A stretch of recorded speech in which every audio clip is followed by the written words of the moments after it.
But words, they're insignificant, because if they weren't, we wouldn't be so reckless with them. If words really mattered, we wouldn't write nasty things on the internet, and we would say thank you more. And if words truly mattered, we would never say anything unkind, because we would understand how damaging words can be. I know how damaging words can be, because it took me a long time to undo the damage of someone else's words. She's 11, and that girl is me, but it hurts too much to say I am not as brave as you. And although I didn't know it, it was the day that words became significant.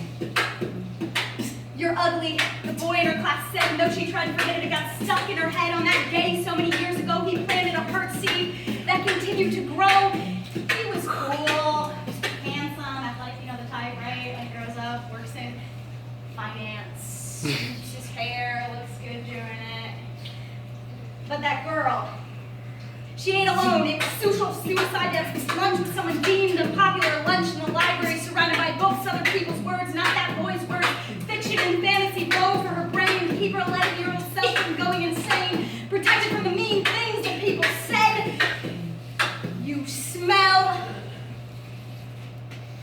You're fat. Disgusting. People shouldn't bother brushing their hair, and on, because 6th graders can be terribly creative with their conditionals. And that girl was funny, and that girl was smart, and that girl was dedicated to her art. But when that girl was young, she subconsciously agreed that she didn't deserve to feel beautiful, and that belief played out in so many ways, like this. She's 18. A boy loves her. He says she's beautiful for the first time ever. She doesn't believe it. She's 19. He says it again, and she thinks, maybe.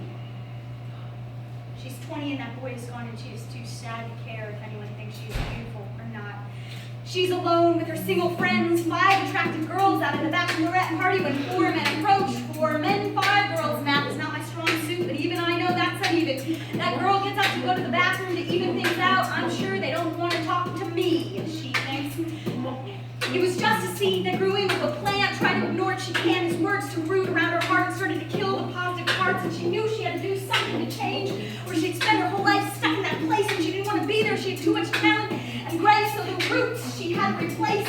So she wedges her nimble fingers beneath those twisted roots and pulls that awful plant right out of her big, wonderful heart, and she examines the plant made out of your ugly and weird, watered by insecurity and fear, and crushes it between her fingers. Poof. It's gone. Only ornaments. But it's a start. She's 21. She spends her birthday drunkenly doing ballet at the bar, and she's never taken ballet, but she's fueled by whiskey and guns. She pirouettes around her group of friends, and she is not thinking about words at all, but other people are. When Barack Obama came along and said, yes, we can, the entire nation realized the significance of words. And there are other leaders too who use their words. Martin Luther King had a dream, and Gandhi wanted youth to be the change. And when Hitler said, by the skillful and sustained use of propaganda words, one can make people see heaven as hell or wretched life as paradise, he understood the power of words and the power to use them to manipulate, coerce, persuade, disarm, shame, and kill. He did that with his words. He did that with his words. Historically speaking, words matter maybe even more than programming. And yet, we refuse to acknowledge the significance of words. We carelessly call others fat and dumb. We belittle and tease our waitresses, strangers, even our friends. We anonymously criticize and crucify other people's words, and we hide behind big screamings. We allow our news sources to quote false facts. We let politicians spew rhetorics of hate, Donald Trump, and yet we pretend like words have no significance. He's not a racist. Yes, he is. We try to be funny, but the hashtag is cruel, and quite frankly, I do not get the joke. We pretend like it doesn't matter. It matters.